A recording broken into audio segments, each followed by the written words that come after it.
From Creamer Media's Polity, I'm Shannon de Ryhove. With me is editor Steven Gruzd from the South African Institute of International Affairs, discussing the book Grappling with Governance, Perspectives on the African Peer Review Mechanism. The book is published by Fanele, an imprint of Jacana Media. Steven, the book explores how the APRM has evolved from theory to practice. Is the APRM providing a good framework for assessing African governance? I think it's providing an excellent framework. It's a very comprehensive process. Other regions of the world have peer review, particularly the OECD, the Organization of Economic Cooperation and Development in Europe, and some other parts of the world that instituted a peer review system where different sectors of the economy or the society are reviewed by different countries. The APRM is far more expansive and comprehensive. It goes through basically the whole governance landscape, from economic governance, political governance, socio-economic development. It's very complex. So in one sense, the coverage is large. And it forces a country to really introspect, to see what policies are working, what things are not working, where the problems are, where the opportunities are. It is burdensome, it is complicated, it's expensive, and it takes a long time. But I think it provides an excellent snapshot of the governance picture and allows, until you know where you are, it's very difficult to know where you have to go. And the other thing I think is, for decades, Africa has been examined by other continents or other countries and donors and so forth. And this is Africa actually doing it for itself and recognizing intrinsically that it's important to assess where governance is and where it's going. Do most African countries see value in and support the APRM process? Which countries are not participating and why? Well, at the moment, the count is 30 members, which is quite significant, 30 out of 54 African states. So it's more than 50% of the countries. If you count the population of those countries, it's more than 75% of the population of Africa. And Liberia has just become the 30th to accede. So I think it's still offering countries something. If any club is still attracting members, they must see some value in it.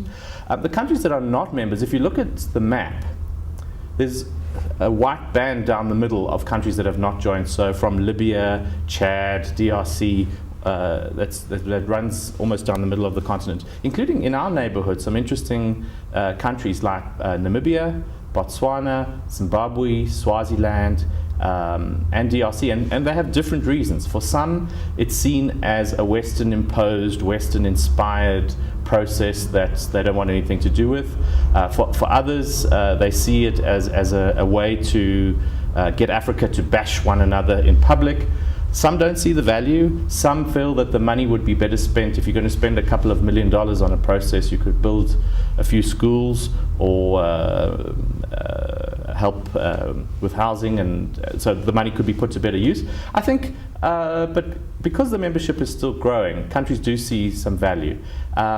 So there are different reasons, and it's interesting to engage those countries that have not been. Namibia, for example, is quite an interesting case of that. And there it's a mixture of some of the reasons that I've cited. How has the APRM changed the way that government and civil society groups interact and engage with each other? It's built on the premise that those two groups need to come together to discuss key issues. So whereas many other reports are written by an academic in a university or a government official in her office, this requires the process to be participatory. So you have to involve your citizens as stakeholders in a number of different ways. In the committee that drives the process, in getting their opinions, in helping to implement it. So that's the theory, and it's happened in different places in different ways. You've got to remember, when it's rolled out to this, at this point 14 countries have been through the bulk of the processes, and it's happened to different degrees in different places. But what it has done is create a space for conversation, and in some countries that is quite rare, that people are asked by policymakers and politicians, what do you think? How is your life affected? So I think that engagement has been very strong. The other side, though, I think in some cases it has reinforced patterns that are already there. So where civil society is weak, the APRM in and of itself hasn't instantly made them strong, but I think it has allowed a space for that engagement. What is the value of the APRM in terms of effort and achievements? What strikes you as the APRM's most important achievements? I think there are a number of things, and some are softer and some are harder. In terms of the softer ideas, I think, as I said, it does create a space where policy can be engaged upon. I think it has created a lot more peer groups than initially envisaged, because the peers, in the name of the mechanism, are those heads of state of the various participating countries. But if I look at how research institutions have networked across the continent, how there's been South-South cooperation between the countries, how different kinds of interest groups have formed and networked, I think that's been very positive. I think secondly, it has spurred a number of reforms. So for example, Ghana was told that their cabinet is too large, and as a direct result of the APRM they reduced the number. In South Africa, the links haven't been as explicit, but one thing we had was where the peer review came up and said that the floor crossing process that we had was not conducive to accountability. And South Africa has scrapped floor crossing, but what we didn't do was make that connection explicit. So I think laws have changed, policies have changed. The real challenge is implementation, because you can write a good report and have a good plan, but have you implemented it? Have you really been able to raise the money and the political will to do what you said you were going to do? Of the other benefits, I think it's created a regular space for leaders to come together and talk. It has opened opportunities for civil society groups to be at the policy-making table. It's been fascinating in our research going across countries and doing a sort of transversal analysis where we've seen how the same process has played out differently in different places. And it's really, in and of itself, it's not going to change the world, but I think it creates the potential for linking up with other processes and a more systematic, regular examination of the governance situation and how that can and should change going forward. Do countries that participate in the peer reviews actually follow through on the recommendations? For example, if you could reflect on page 129, where South Africa addressed 60% of the recommendations, while Rwanda addressed only 10%. Are we even reading the table correctly? You are reading the table correctly, and I think that's one of the criticisms of the process, in that those recommendations will come from the external review mission, which is led by one of the panel of eminent persons. And typically there are between, I would say, 150 to 250 things that they recommend in each country, in each case.